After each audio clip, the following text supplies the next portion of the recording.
Welcome to an all-new episode of SJHL Weekly across the SJHL social media platforms. We are halfway through the month of February, which means we're almost a month away from the SJHL playoffs. We are going to dive into the weekend that was and those playoff races taking place right now in the SJHL. But before we do, of course, we have to give a big thank you to all of our great sponsors here in the SJHL. Of course, UPL is our presenting sponsor. Borgo, Cantera Seeds, Capilautomall, Chevrolet, Great Western, Nutrien, RBC Saskatchewan Construction Safety Association. There goes my headphone.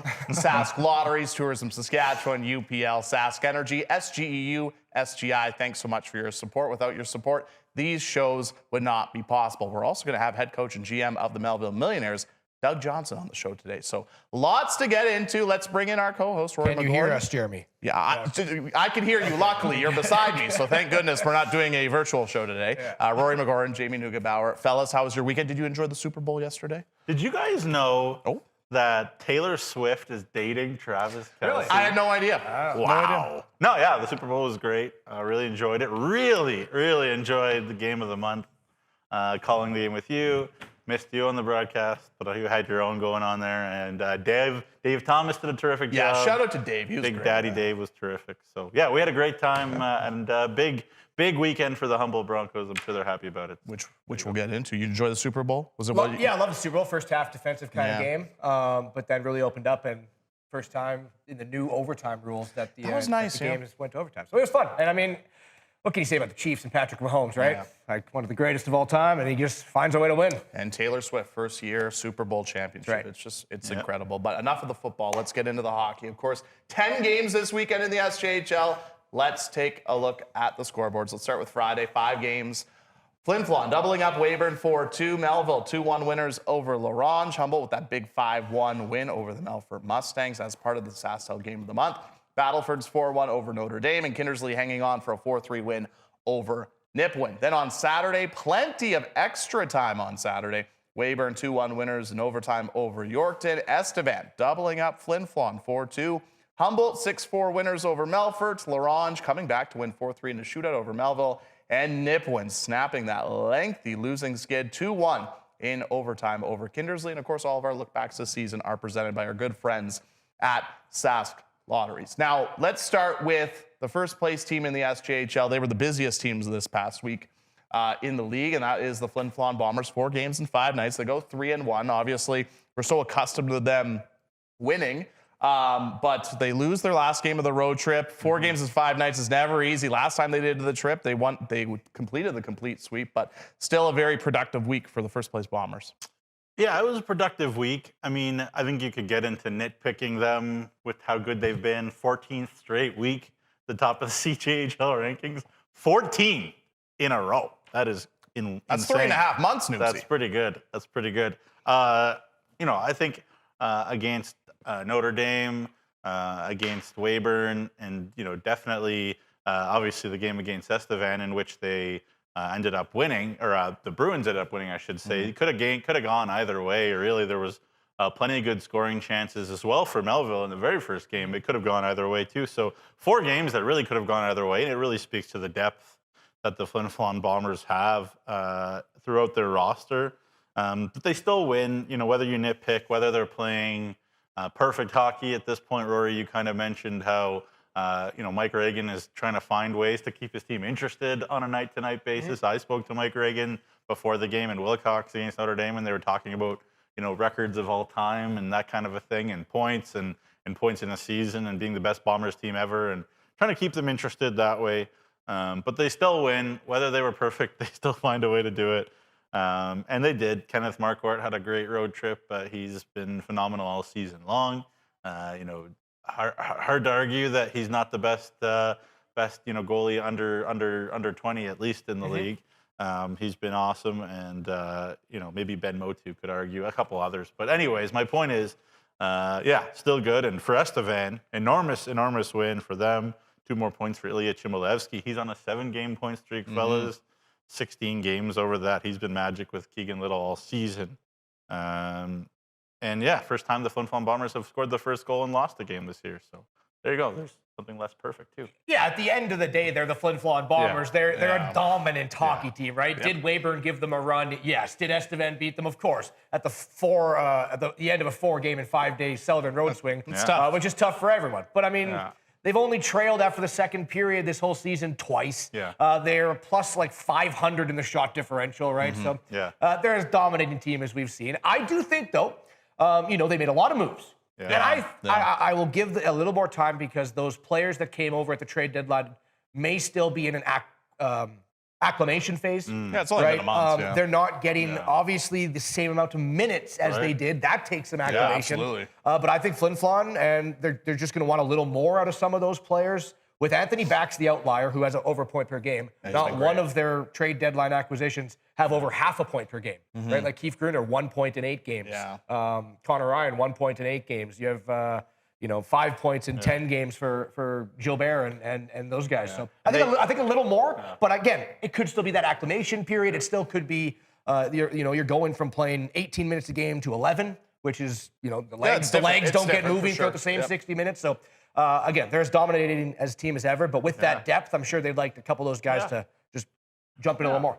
And Mike Reagan, when I spoke to him again before the game in Wilcox against the Islands, he was really unhappy with the recent developments on the way that they were playing. They were winning.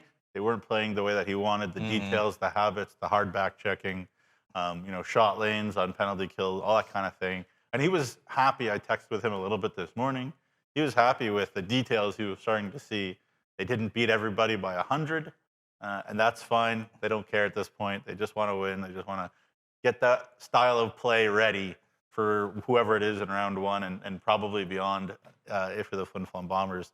Mike Reagan's happy right now, and there you go. You kind of look at the top 4 teams in the standings right now, and you think, does one of them have, a little bit of an easier schedule going into the playoffs? And they really all don't. You said it to me on Friday, hey, iron sharpens iron, right? But Flin Flon, Battlefords, Humboldt, and Melfort all have extremely hard schedules against each other down the stretch, right? Like Flin Flon has 2 games against Melfort, 2 games against Battleford, 3 games against Humboldt coming up. So if you want them playing the correct way, these games down the stretch, and 2 against Estevan too. So, but what's the best way to jump up in the standings? Just to beat the people that you're chasing. Yes. So. Yes. And of course, we'll get into that because there's a big race down in the second half of the standings, and like you touched on, a huge 2 points for the Estevan Bruins Huge. as well, and their lone game of the week too.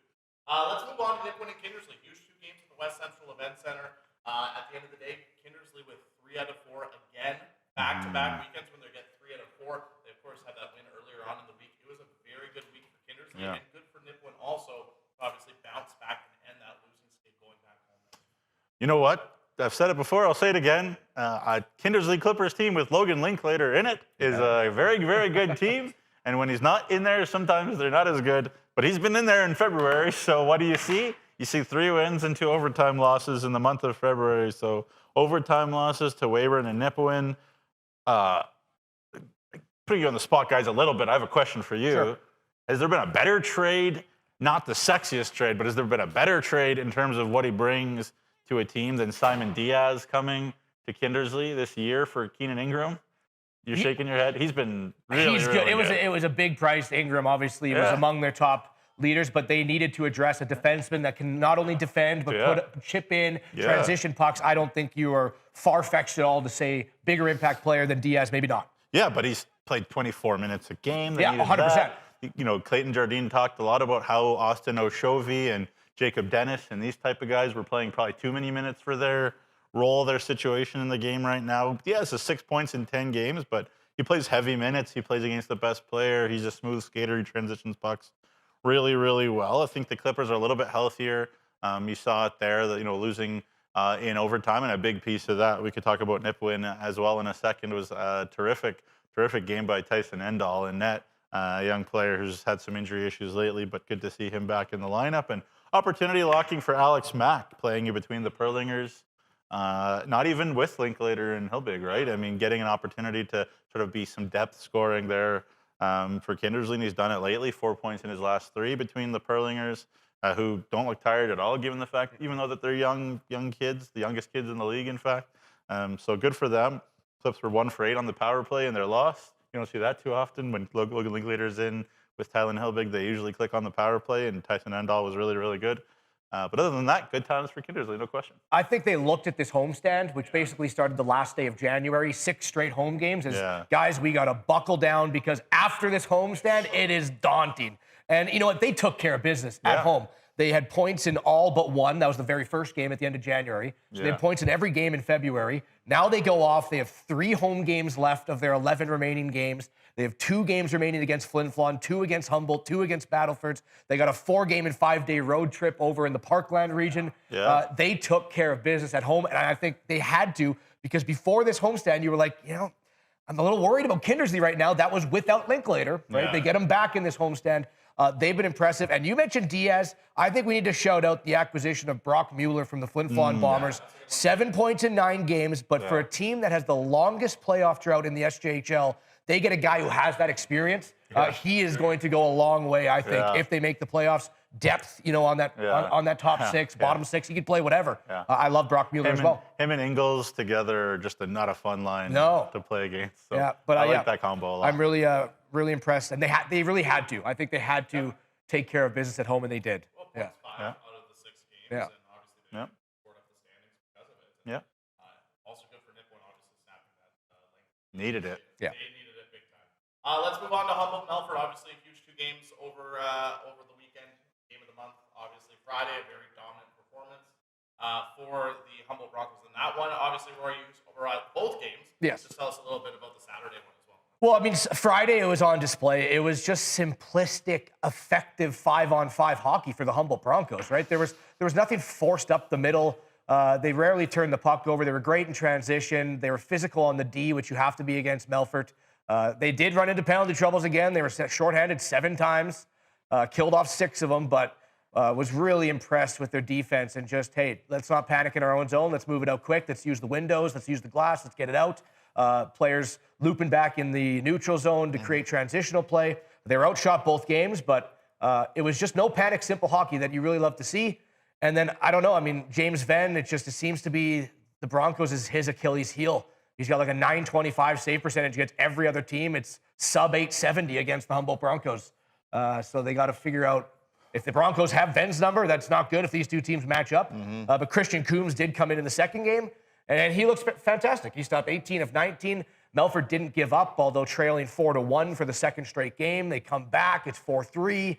They pull a goaltender. They get the empty net scored on them, but then they don't give up. They pull it again. Leith Olofsson makes it a 1-goal game again. So there was a no-quit attitude from Melfort, but Humboldt had a recipe this weekend that neutralizes the Melfort Mustangs. You can't let them get the lead. You can't let them, get comfortable, and you need to prevent their defensemen from controlling the game. If you hit them, if you get them off their game, you'll have a better chance of winning, other than having Freetmore and Olofsson and Henderson and Thornton just control that game and create offense. It's almost impossible to stop them. But great weekend for Humboldt, and now they're in 3rd place. Speaking of impossible to stop, what's the point streak for Spencer Bell at now? 13, something like that? And only 2 or 3 games in 2024 without a goal. Forget about points.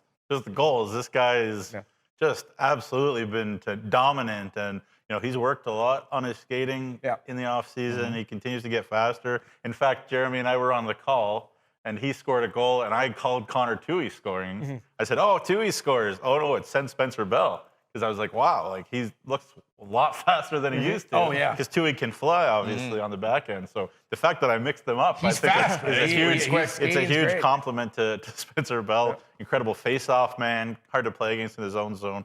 On the flip side, the Melfort Mustangs, man, they just cannot stay healthy all year long. Their key guys, especially everybody, but their key guys just cannot stay healthy. Either it's Hutchinson or it's Duguay or it's Summers or it's a combo of those guys out. And man, when I always talk about injuries, and you don't want anybody to be injured. No, absolutely not. You talk about the wrong guys being injured at the wrong time, and on one side you're missing the guys who are hurt and their production. Obviously, Duguay left the game during the game there on Friday, and then Hutchinson came in there, but Duguay couldn't play the next night.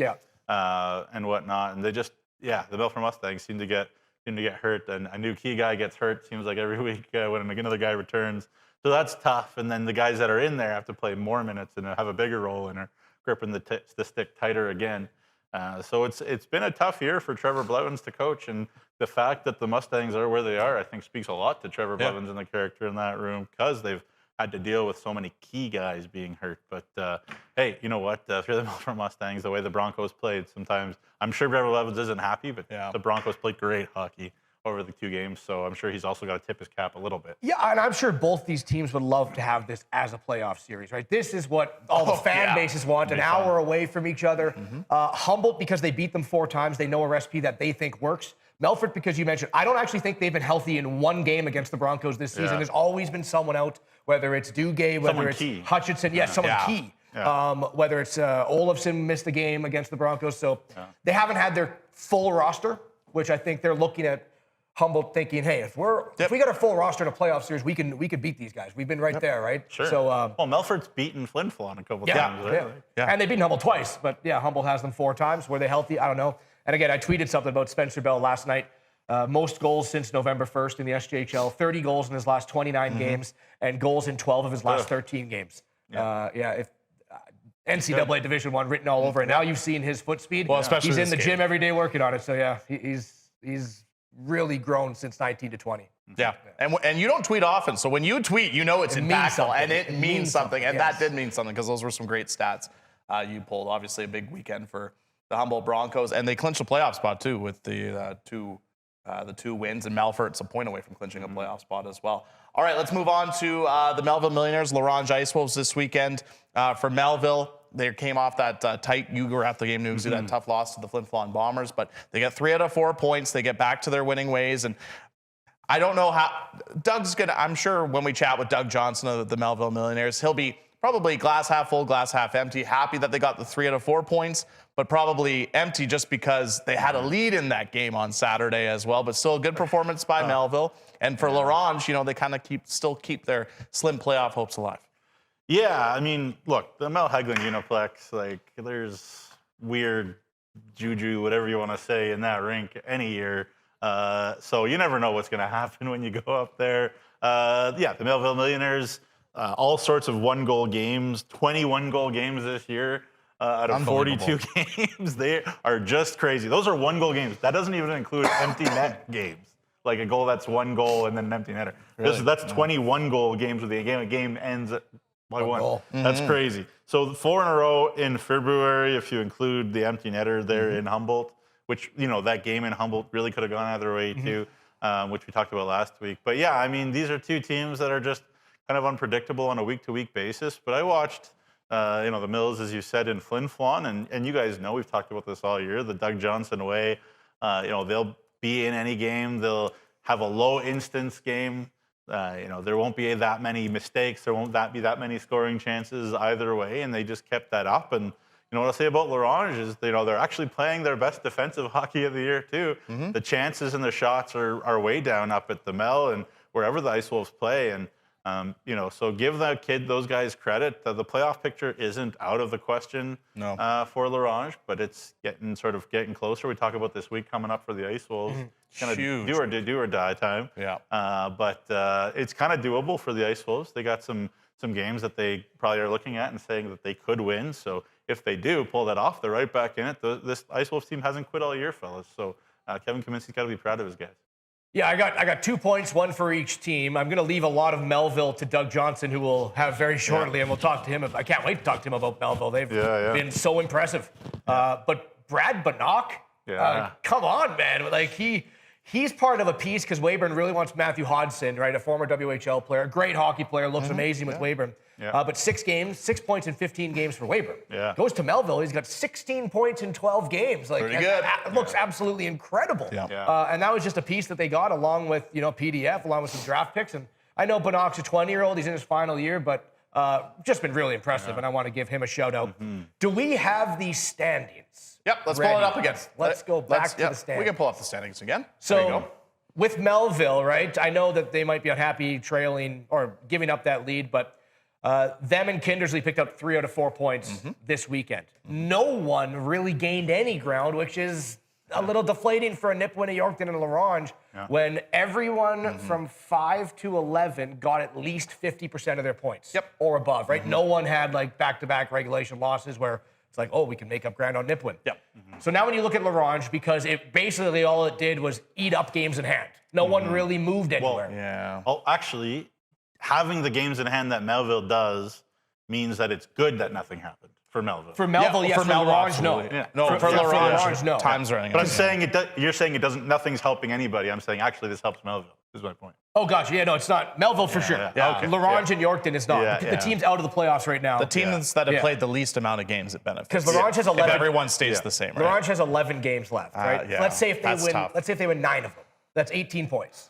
Yeah. Right. That would put them 54. 54 points. So now you look at 8.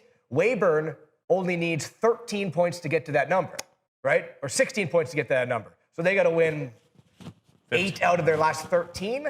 Maybe a couple to win 6, get 2 to overtime. There's your 8 points. Yeah, it's gonna be tough. I think the line for La Ronge right now might be 9 out of their last 11 games. They might have to win to get to that 54. It's not far away from that. Maybe 8 out of 11, right? It's tough. The window's closing. Nugsy mentioned it. It's do or die coming up this week for La Ronge Ice Wolves, and they got to get it done because just with everyone seemed to not being able to make any ground. Yorkton, Nipawin, and La Ronge.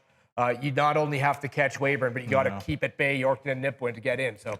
It's going to be tough, but it's not impossible. Nope, not impossible, but a lot of things got to go right for the La Ronge Ice Wolves, and they have a busy 4-game and 5-night road trip this weekend. But you guys alluded to it. Obviously, we're speaking with Doug Johnson today from the Melville Millionaires, head coach and general manager. And from the Melville Millionaires this year, there's been a player that's been a pleasant surprise for the Mills, and he is actually where we'll go for the Tourism Saskatchewan highlight of the week. Have a look.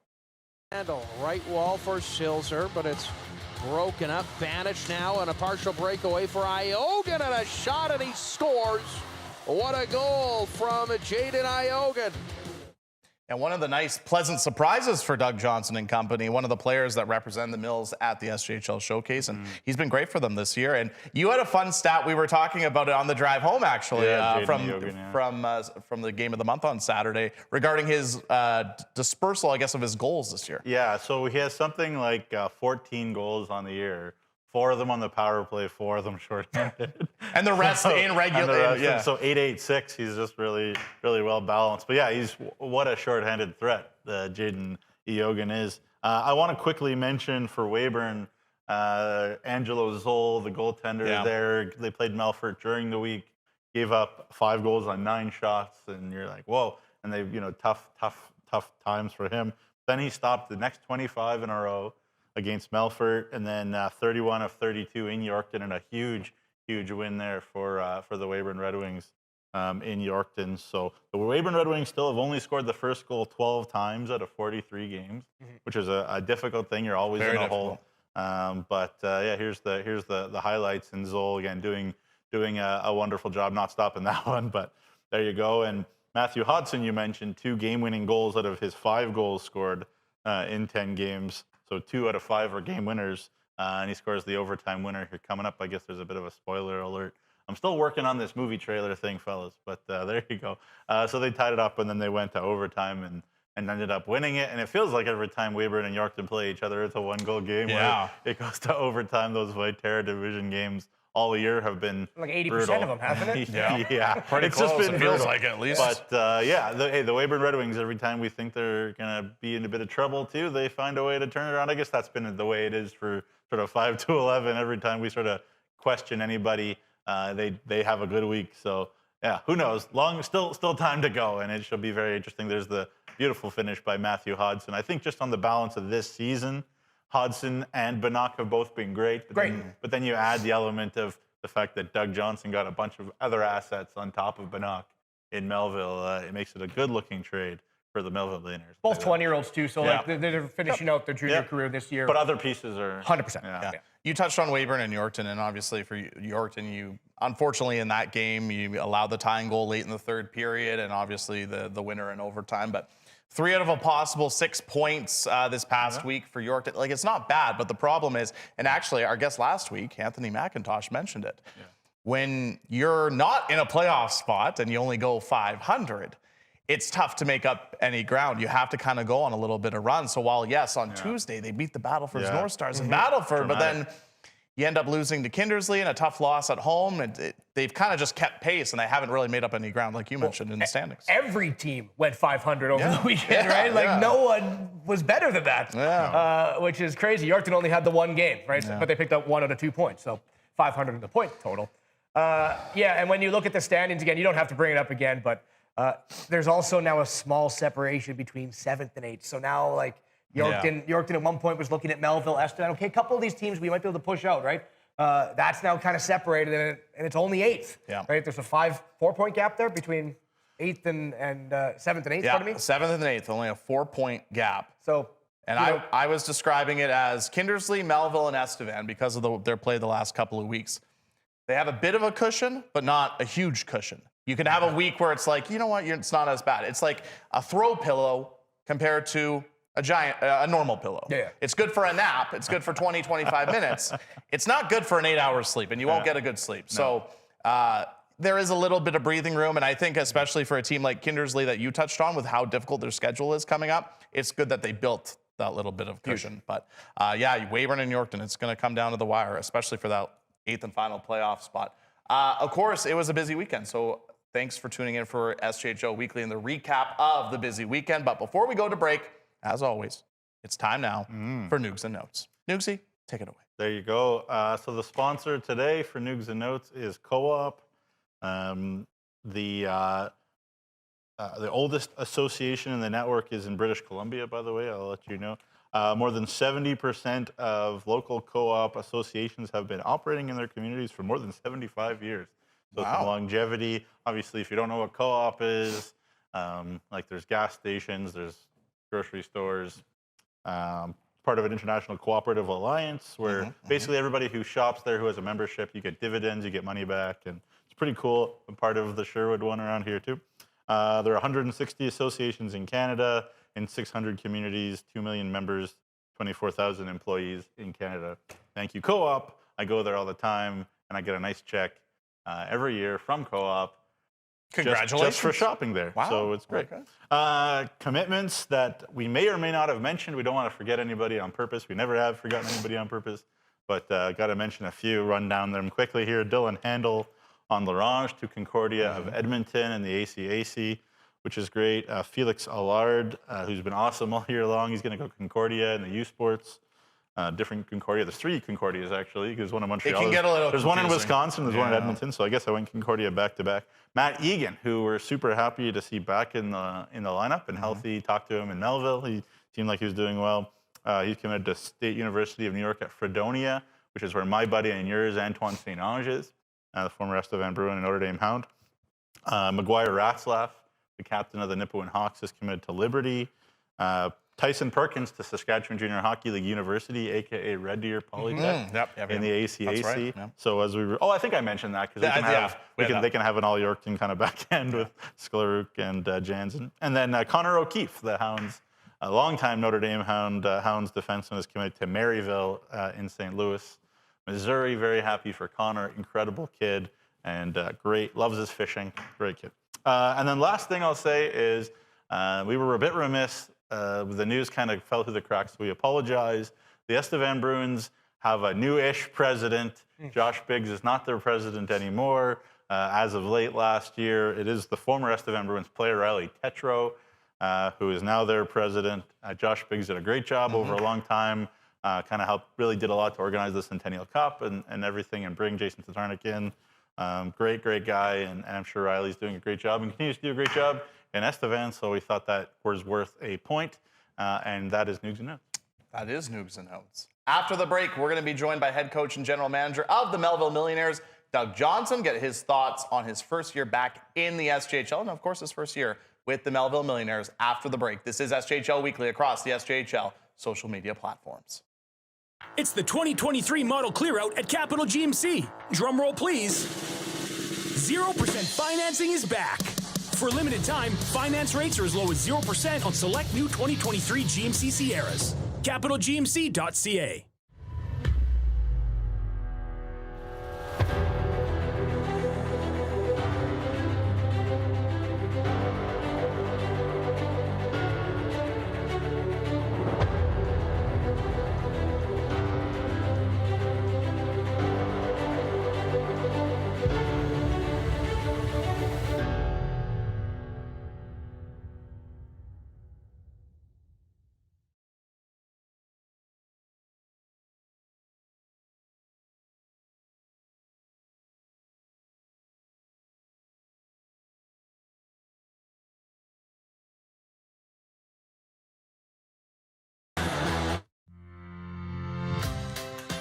Connecting with customers can be tough, but it doesn't have to be. At Direct West, we have the marketing tools and expertise to help introduce your business to the masses and help it grow.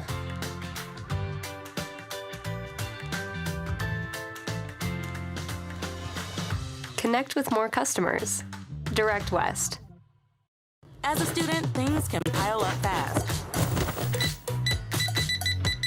Ouch. But the RBC Student Banking Bundle makes back to school easier with up to $275 in value. That's a whole pile of takeout. Enjoying what's around you. That's what it's all about. Farm to table, in season, locally foraged, look out the window and that's exactly what you'll see on your plate. It's the kind of experience that you'll compare everything else to for years to come. And it's so close, you can almost taste it. Indulge in our unlimited lakes and parkland. Saskatchewan. Today, online bullying is more common than ever, but there is help. SaskTel wants to solve this problem. It's why they created Be Kind Online. If you're a victim of online bullying or know someone who is, or even if you just want to stop it from happening to anyone, this is a place to learn what you can do. You can find lots of tools and tips to help you stand up to cyberbullying. Be Kind Online is a place to learn how to stay safe as well, to learn best practices and plans to stop cyberbullying before it even has a chance.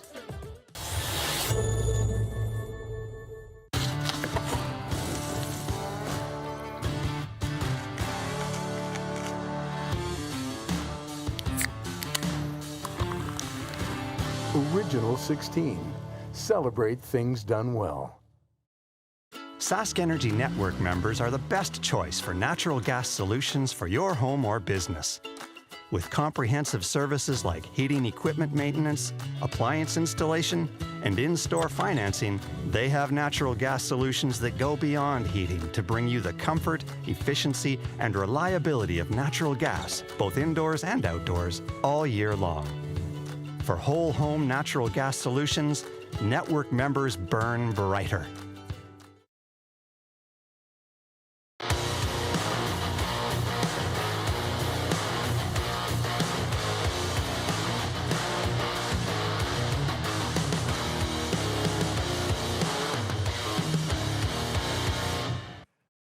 Welcome back to SJHL Weekly across the SJHL social media platforms. Thanks so much for tuning in wherever you are tuning in today on this Monday. It's Nugsy, Rory, and Jeromy. We appreciate you tuning in. But we're now going to go to the video chat line where we're pleased to be joined by the head coach and general manager of the Melville Millionaires, Mr. Doug Johnson. Doug, thanks so much for taking the time to join us today. We really appreciate it. How's it going?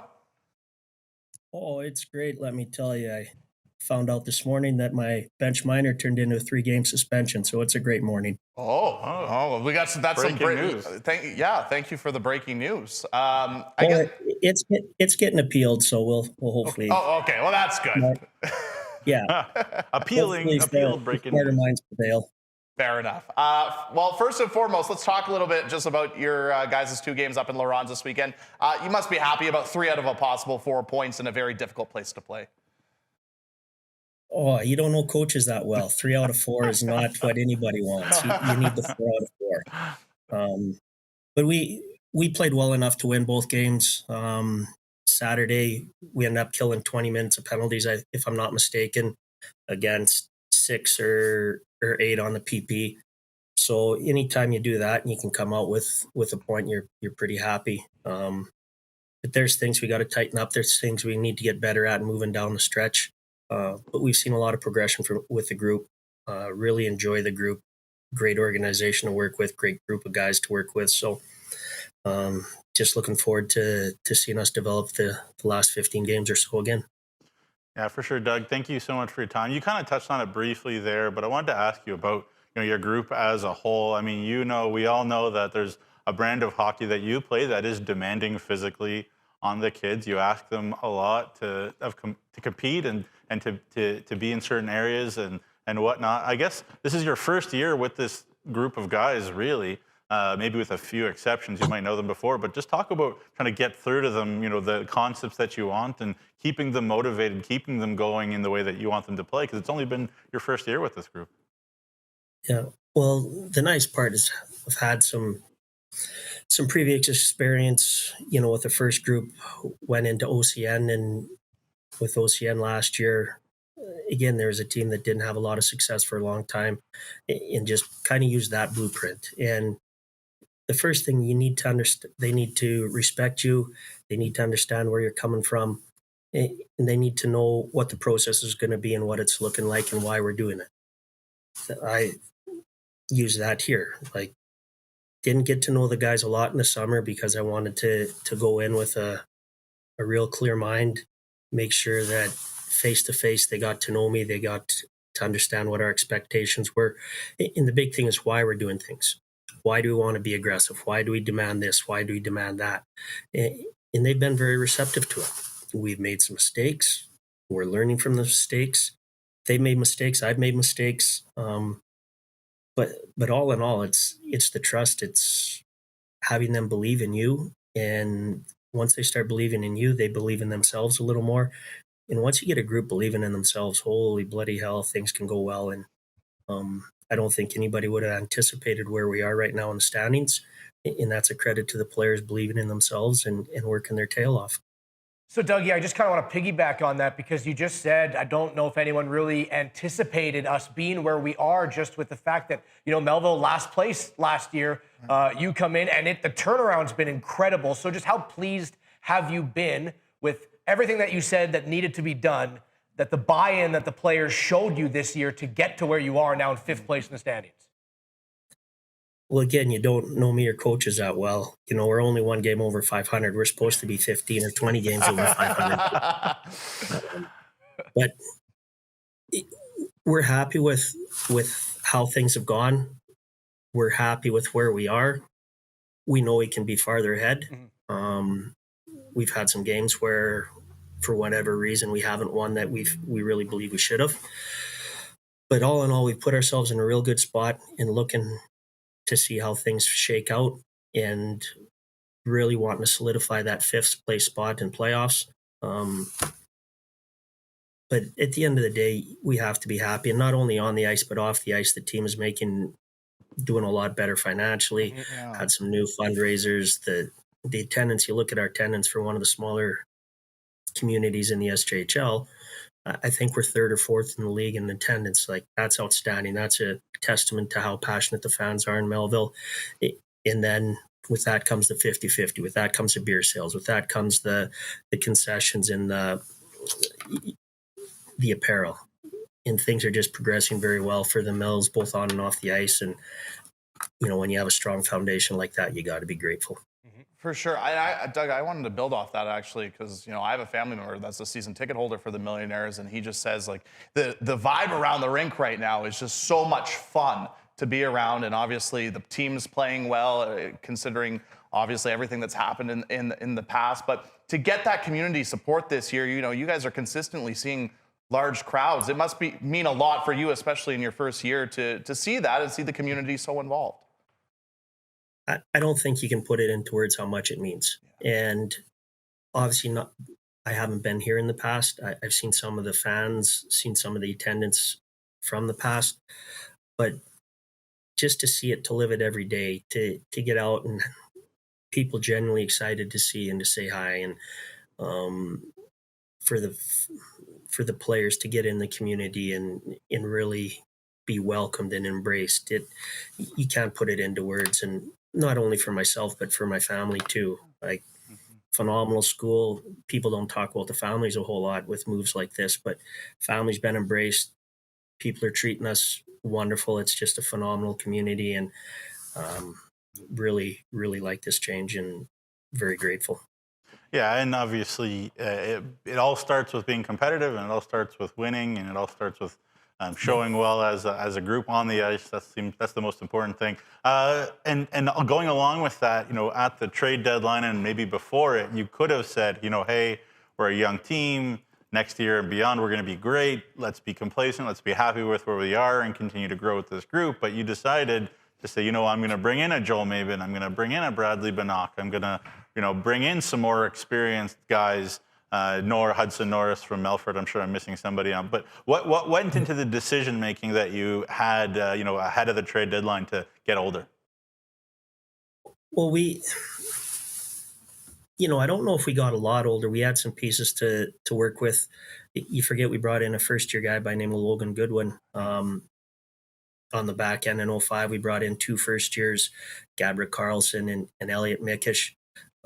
They're 2004s, but again, they're first years. So we wanted to get a little faster. We wanted to get a little more competitive. The Knocker trade, that came out of months of discussion where Weyburn really wanted the rights of Matt Hudson. It wasn't something that we were actively searching. It just one of those that fell into our lap. And then Mabes, he's a guy brought into Nipawin, and he's a type of culture changer we really wanted in our organization. There was a conversation had with Scotty Orcherson, our assistant GM, before the start of the year, that players that we knew, players that we wanted to bring in, and Mabes was at the top of the list. So when he became available, obviously we felt the need to make that. And basically the deadline was, we had a plan in place. It wasn't get older, it was get younger, it was get more competitive, fill in a few spots. We needed some more depth down the middle. We wanted to get a little faster, obviously, and set ourselves up not only for this year, but for years to come. And we thought we did that, and thought we sent a good message within our locker room.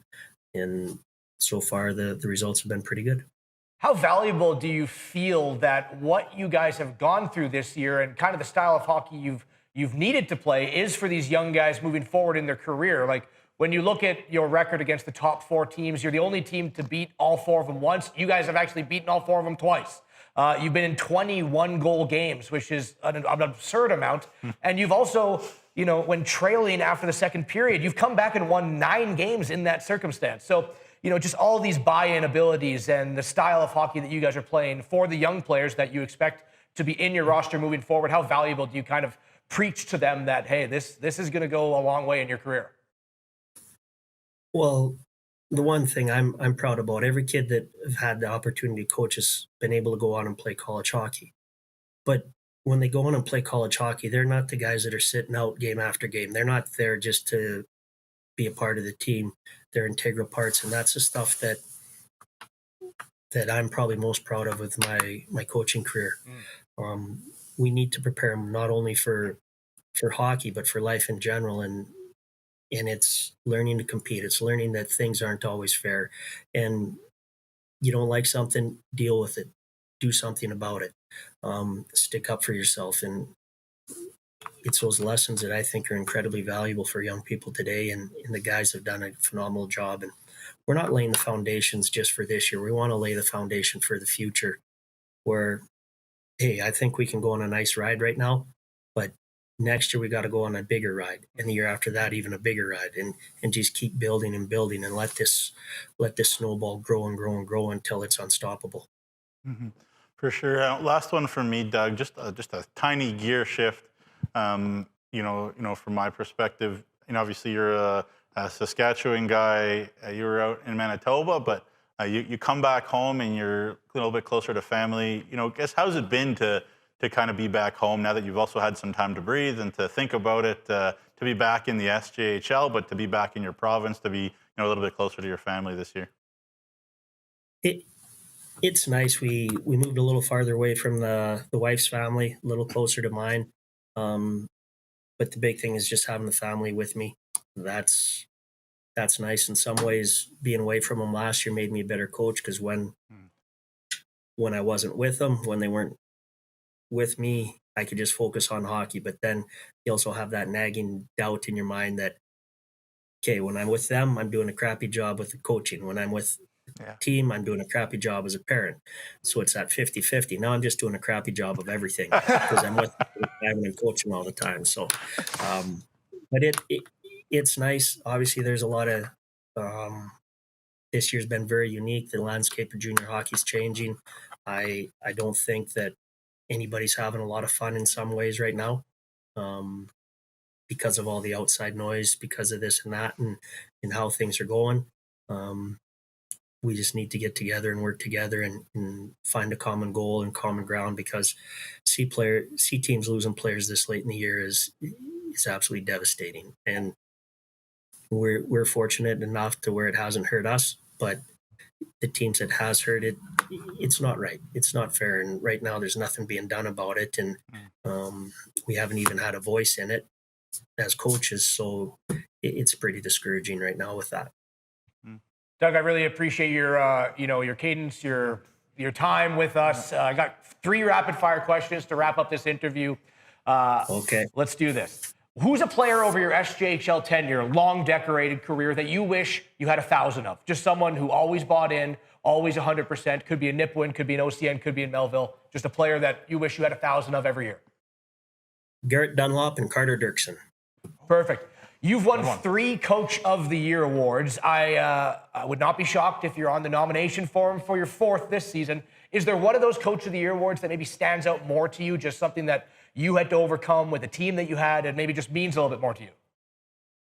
The first one's always the nicest because I came into Nipawin, and when I came into Nipawin, it was a dumpster fire. Like, we had full-on infernos. Fire trucks were lined up. They couldn't get it out. And after that first year, to be recognized and finish top 4 in the league, that was pretty special. Player on Melville right now, just to get us a little bit more acclimated with the team, that you would enter into an Ironman competition. Just someone with a nonstop engine that could do the bike, the swim, and the run. Oh, man. That's a good question. You'd have to put me on, but I'm going to go with Jaden Iogan. Yogi, he's just a physical specimen, and I don't know if he can swim. I don't know if he can ride a bike, but I don't know if any of these guys can. So Fair enough. We love Iogan as a player. We do. It's great. And I got one more, because Jeromy mentioned to me before the show that you're a big shoe guy. You obviously like shoes to go with the outfit. You collect a lot. I don't know if that's true. You complimented my shoes at the showcase. I did. I liked your shoes, but I'm a Chucky T guy, and I gotta have just comfort. And Chuck Taylor. If I can wear Sanuk flip flops, if I could wear Sanuk flip flops 24/7, that works. There you go. I got one rapid fire for you, Doug. I stole one here. We were talking in the office there, I guess, a couple weeks ago about the hardest shot that you've coached. You mentioned Peyton Kostishin. You mentioned Jordan Simoneau. I remember how scary his shot was. Who's the hardest shot of any kid that you've coached? It would honestly be one of those two. When I was in the USHL for 3 years, we had some guys that can shoot, but I don't remember anybody shooting like those two. Even in the minors, it played a lot of years. I don't remember a lot of guys shooting like Simmer or like Peyton. And obviously they're immense human beings, but they also have the weight transfer. They have everything that you need. So I'll still go with those two. You can't pick between them, though? Simmer had a bit more accuracy. I think he can get it off. I do think Peyton's might be a little harder, but I'm not standing in there. I that's enough for that. Smart. Well, and neither of us would stand in for any of those either. Doug, thanks so much for the time. We really appreciate it. Congratulations on your success so far in your first season with the Melville Millionaires, and best of luck the rest of the way this year. Thank you very much. Thanks for having me, guys. Thank you. That is the head coach and general manager of the Melville Millionaires, Doug Johnson, who's done a great job in Melville so far this season, and they're well on their way to potentially getting back to the postseason this year. All right, we'll take a break. When we come back, we'll announce some players of the week and much, much more. This is SJHL Weekly across the SJHL social media platforms. The Chevrolet Silverado 1500. Advanced power and capability to tackle the long hauls. Style to make a statement on the streets. Visit ChevroletOffers.ca to learn more.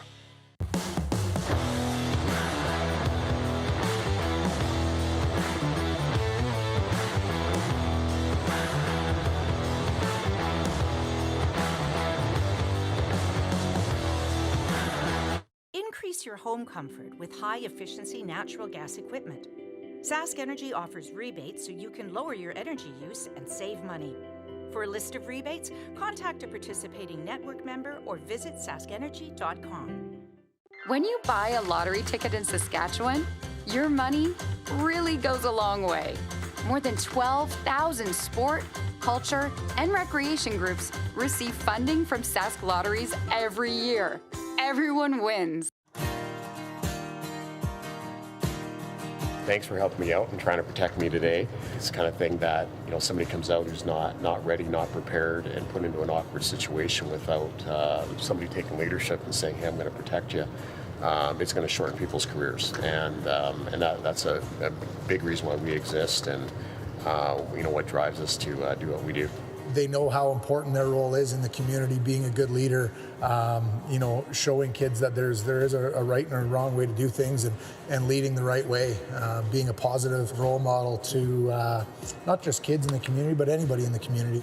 Coach said a lot of great things that are really consistent with the values that we have at the SCSA and, respect for those around us, respect for those that we work side by side with, leadership, and part of that is being innovative and collaborative and solving problems together. Really, the last one that you touched on was integrity, doing what's right and doing it the right way. And those things just yield incredible results, not just in terms of making things safe, but really being productive and striving, whether it be in a game or in your life or in your business. I think absolutely we try and fill the roles of all those values and just try to be the best people we can, really, not only for ourselves, but for our teammates and for the community around us. Had a lot of fun today. Thanks, guys. You're very welcome. Thank you.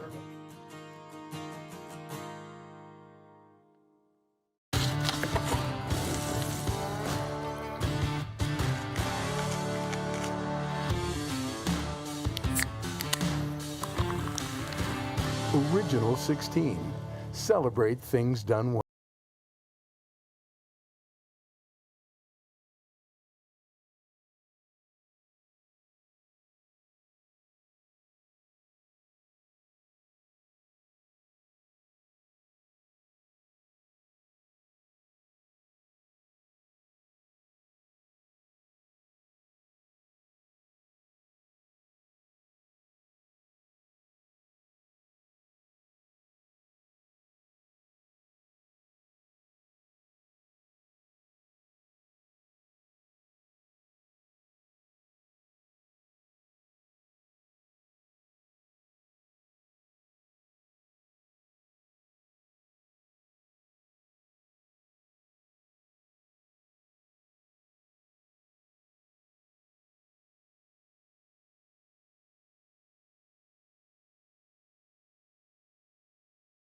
Waterways, Saskatchewan.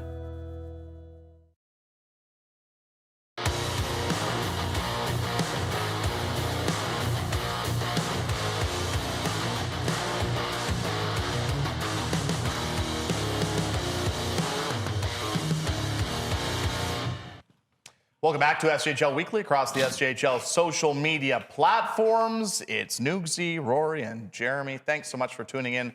We appreciate it. We just had a great chat with Doug Johnson, head coach and GM of the Melville Millionaires. If you missed it, of course, you could just scrub back on YouTube and watch it. But we're going to dive into Players of the Week and hand out some weekly awards. So let's start with SGU MVP of the Week. We talked about him in the first block. He's been outstanding as of late. Spencer Bell, Rory of the Humboldt Broncos. He had another 4 goals this week, and now he's tied for the league lead. Yeah, he just, it seems that every 60 minutes he finds a way to put the puck in the back of the net. He did it twice in both games against Melfort. They were huge goals early in games, too, to make the score 2-0 in both games and then 3-0 in the second game. Power play, penalty kill, face-off, scores goals. He does it all. So what a week, what a season he's having. Yeah. And well-deserving of SGU MVP of the week. Moving on, Nugsy, Borgo, forward of the week. We're going to stick with that home and home. And we're going to go to Zach Summers of the Melfort Mustangs. Yes, the Mustangs lost both games, but Zach had a great week. 3 goals, 3 assists for 6 points in 3 games. Yeah, he's got 5 goals in his last 6 games. He's so impactful when he's healthy and on the ice for Melfort. He's so dynamic. He gets the shot off so well and so accurate. His release is so nasty, so quick. Like, he's such a complete offensive player in our league. I could go on. And yeah, no surprise that he's putting up points because the Melfort Mustangs really need him to, because the injury bug, as we talked about, is hitting them hard. They need him to stay in and stay healthy. I want to give a tip of the cap to Summers, Sleva, and Hutchinson. Yeah. Because in the third period of Saturday, I think they must have played 10 minutes in that period alone. Holy. That line was out every second shift. They were unreal. So really well earned for that player. Forward of the week, pardon me. No doubt about it. Congratulations, Zach, or go forward of the week. Moving on, Super U Defenseman of the Week. He has won it a couple times this year. Parker Layton of the La Ronge Ice Wolves, 2 huge goals on Saturday in that win for the La Ronge Ice Wolves over Melville. 2 huge goals, and you love to see it for a 20-year-old. You're getting more recognition. He's going to be a huge part if the Ice Wolves can fight back towards that playoff line. But a lot of teams wanted his services at the trade deadline, and he's a hometown La Ronge guy. He's going to finish out his career in La Ronge, so obviously I wish them the best, but that's a great week for Parker Layton. He's a special talent on the blue line. And one of the best interviews we've ever had. He's fantastic. Yeah, he's really good. Program. Yeah, really good. Congratulations, Parker. Super U Defenseman of the week. All right, moving on. Direct West Rookie of the Week. And we're going to go in between the pipes, Noogsy.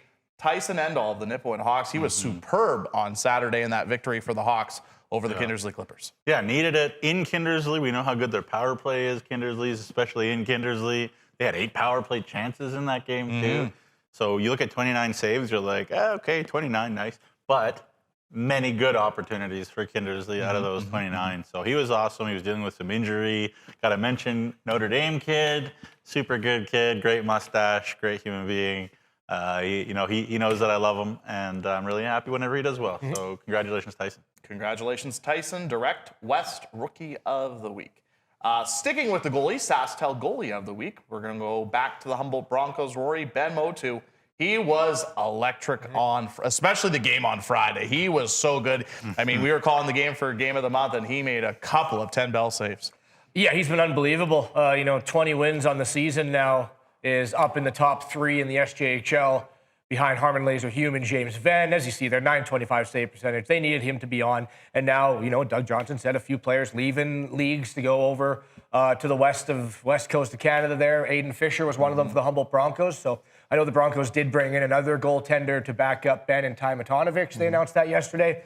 But, Ben Motu's the bona fide starter now. Yeah. I don't think there's any doubt about it. And he's been sensational in the month of February. Yeah, absolutely. So congratulations to Ben Motu. And he was superb at the SJMJ Showcase as well. Congratulations, Ben Motu, SaskTel Goalie of the Week. And finally, Cantera Seed, Saskatchewan Player of the Week. Noogsy, we're sticking with the goalies. Kenneth Marquardt, Flin Flon Bombers. Great week. Only 3 goals against in 2 starts. And you saw him against Notre Dame. He was superb. Yeah, superb. You're like, the number 1 team beats the number 12 team 5-1. Why does the number 1 team need a great goalie? Kenneth was terrific. He needed to be terrific. The Hounds had all sorts of good chances, and Kenneth was unbelievable. He's the number 1 player in the league in goals against average. He's the number 1 goalie in the league in save percentage. And he's a qualified goalie now. He's played enough games. He's played 16 games, so that's qualified. Yep. So he's the number 1 in all those categories. He had 6 games in a row, fellas, where he gave up 1 or fewer goals. 6 starts in a row. And that was finally snapped by Weyburn, who scored 2. 2. So much. Oh, dear. And it's not like the Flin Flon Bombers don't have enough goal scoring to figure that out. Yeah. But seriously, Kenneth has been unbelievable. Talk to Mike Reagan about him. If he's not a D1 goalie, and I don't know what a D1 goalie is, he's been unbelievable for Flin Flon. He's one of the best in the league, period. And he's won a number of awards this year, so congratulations, 3 goalies. Kenneth Marquardt. I love it. As a former goalie, I love Goalie it. union. Could have we made it more? I guess if MVP was also a goalie, we could have got 4. Because you can't get more as defenseman. You know what? I'm just going to say this now on the show. I'm going to look in the camera and I'm going to say it. If there is a goalie right now in the SJHL, if they score a goal this year, they're getting forward of the week. They're getting forward of the week. James Venn has 6 points. He does. He has a lot of assists. I'm just saying, if you have a shot and you take it and you score, you're getting forward of the week. I don't care if somebody has 9 points. They're getting forward of the week. This is recorded show, so you can't get away from that. No, it's not even recorded. It's live. It's live and recorded. Can't take it back. Live TV. That is live TV. That's Players of the Week in the Saskatchewan Junior Hockey League. If you want to learn more about all 6 recipients, head to sjhl.ca. The article is live now. All right, before we wrap things up for today's show, we're a month removed from the SJHL, CJHL trade deadline. And we thought it would be fun / interesting to talk about maybe some trades that would have made sense that didn't come into fruition. So I think we each have 3. So we'll just run down the line and have some fun with it. So Nugsy, you're at that end of the table, so you might as well start. So you want me to say all 3 or just one? One at a time, and we'll run through. Okay, well, my first one is one that I know had interest already, and it didn't work out, obviously, but Vinny Palmerine from Notre Dame to Flin Flon. Mike Reagan was looking for a premium D-man that wasn't an 03 because, of course, he's got 100 03s up there already, and Vinny could play anywhere in any league, in my opinion, and be fine, and Mike Reagan liked him, and what's not to like, so I'm going to say Vinny Palmerine to Flin Flon. Would have made sense, would have been a great opportunity for Vinny to go on a big run and get seen and go on a deep playoff run and learn a lot, I'm sure, too, from Mike up there. So Vinny to Flin Flon. Good one. Rory? I'm plucking the leading scorer off of the La Ronge Ice Wolves in Mason Buchert. And you think, like, well, who's going to, covet a guy's services like that? I'm not even giving it to one of the top 4 teams in the league. I'm going to trade Mason Buchert to the Kindersley Clippers, who are trying to get back into the playoffs, the longest drought out of any SJHL team. We know what Hilbig and what Linklater do together. Then you get Buchert. Would you put him on the same line? That's really top-heavy. I think if you put him on another line, maybe with a Brock Mueller, right? Maybe. Well, Brock Evans and him could be Warman Wildcats alum together. Exactly. He doesn't take penalties. Mason Buchert, only 10 penalty minutes. So the Kindersley Clippers penalty kill that is under 80% won't be hampered because Mason Buchert is never in the penalty box. Yeah. He helps the power play. I love just adding a little bit of spice offense to have a 1-2 line punch outside of the Linklater-Hill-Big combo. So Buchert to Kindersley was my trade that made sense. That's a good one. For me, I'm going to say a repeat player. I'm going to also say Vinny. But I said to Humboldt, and I just thought my rationale was how good Scott Barney has been with younger players in the Saskatchewan Junior Hockey League with their development, and I thought he'd be a good fit on the blue line to help, I guess, with not only obviously currently, but the future for the Humboldt Broncos, that they have a young hockey team. They're going to grow together as a group, and I thought that'd be a good fit. Coached him in the showcase, too. Yeah. And he coached him at the showcase. There you go. Nugsy? So I am going to go to the Melfort Mustangs team. They're going to pick up another guy who can score goals, shoot the puck, big guy, protect the puck. I'm going to say Anthony Domina from the Yorkton Terriers, moving to Melfort.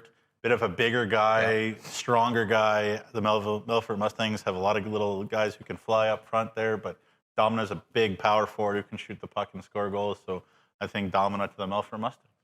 I also have one for the Melfort Mustangs as well, and since they already acquired Clay Sleva for the Yorkton Terriers, I'm going to take a different terrier in that same trade package, and Tyson Perkins is going with Sleva to Melfort. Obviously, they're both 20-year-olds. They'd have to probably send a 20-year-old back for that logistic number reason. The price would be a lot higher, but can you imagine a defense core with Chase Frietmore, Leith Olofsson, Tyson Perkins, Nolan Henderson, and then even a Ty Thornton as a third pairing six. Unreal, it'd be daunting. So they might as well just have told Perkins to pack his bags along with Sleva and brought him over to Melfort as well. Made sense to me. Yeah. So there's some. I'll say this: there's some cons of going last because I feel like I'm just going to be repeating a few of your guys' players. I also had Perkins, but and this was prior to the Clippers acquiring Simon Diaz. I always thought this year that they needed a 20-year-old defenseman, and I thought Tyson Perkins would have been a good fit on Kindersley because they needed some veterans. Now, with that being said, they acquired Simon Diaz, and he's been electric for them. Yeah. But at the time, at the trade deadline, they needed some experience, and I thought that would have been a good fit. Would you like to go first for this last one, or you do snake order? You know what? I appreciate that. That is very nice of you. Problem. Okay, I'll send my last one. Parker Layton of the La Ronge Ice Wolves to the Battleford's North Stars. And I thought that would be a good fit just because I've noticed as of late, they've moved Jordan Grill back to defense. And we saw Jordan Grill last year play forward for the Battleford's North Stars, and he was super good playing forward for the Stars. So I thought if they acquired Parker Layton, Jordan Grill could stay up front and they'd add more depth to their forward group. So that's who I had for my final one. You went all D. I did. All defense moving. Blue Liners. Coveted, though. Coveted at the deadline. It is. They are. Coveted.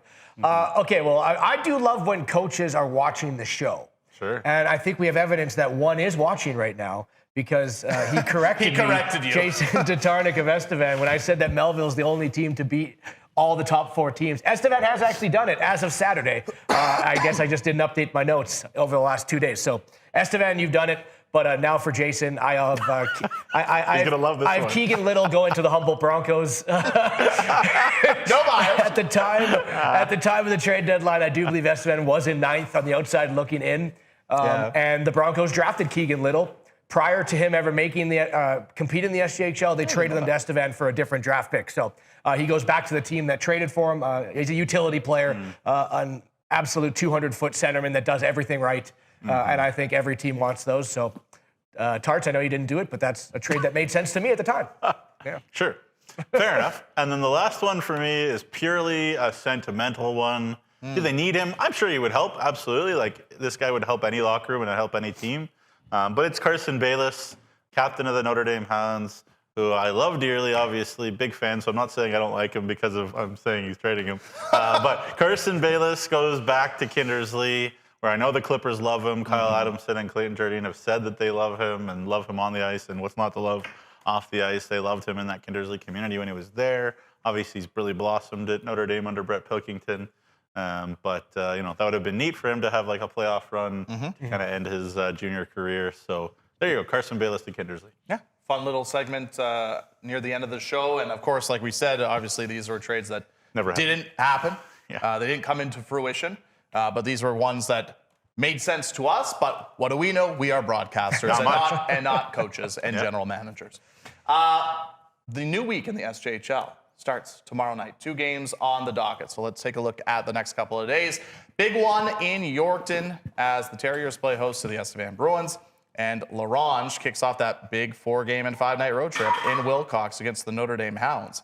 And then on Wednesday, 3 games on the docket and some really interesting matchups. Melville in Nipawin to take on the Hawks. La Ronge continuing that road trip in Weyburn against the Wings. And then a heavyweight tilt in Melfort. Melfort looking to try and definitely bounce back after those 2 games against the Humboldt Broncos, but they play host to the Flin Flon Bombers. Now, usually at this time, I ask you guys what you're looking forward to in the week. Oh, boy. But we're still going to get to that. But I just curveballs at the end of the show. I just want to mention, we've talked about it for the last month, really since the trade deadline. We've talked about how, the race for between 5 and 10, 5 and 11. So I do think it's worth mentioning the schedules for those teams going into this week. So I got it written down. So Kindersley is on the road, and this is all the way up until Family Day because it's a long weekend next week. Next Monday. So a week from now. Kindersley has Nipawin, Humboldt, all on the road this week. Melville is at Nipawin and then home to La Ronge for 2. And then on Family Day, they are in Weyburn. Wow. Estevan is at Yorkton tomorrow. Then they are home to Melfort, Yorkton, and Notre Dame on the holiday Monday as well. Nipawin is at home for 2 games, Melville and Kindersley.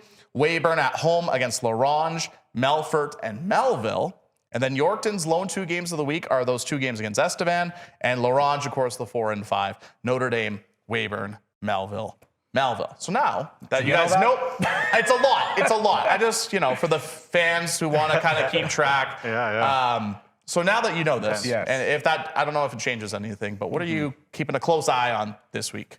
Okay, hit me with the standings one more time. Let's refresh people before we head. Good call. So I mentioned that maybe that it's no longer Nipawin, Yorkton, La Ronge can now catch 5th, 6th, 7th. They obviously still can. But we're seeing a separation where they're looking. It's like, wow, maybe there's only one playoff spot available that we can try and get a hold of.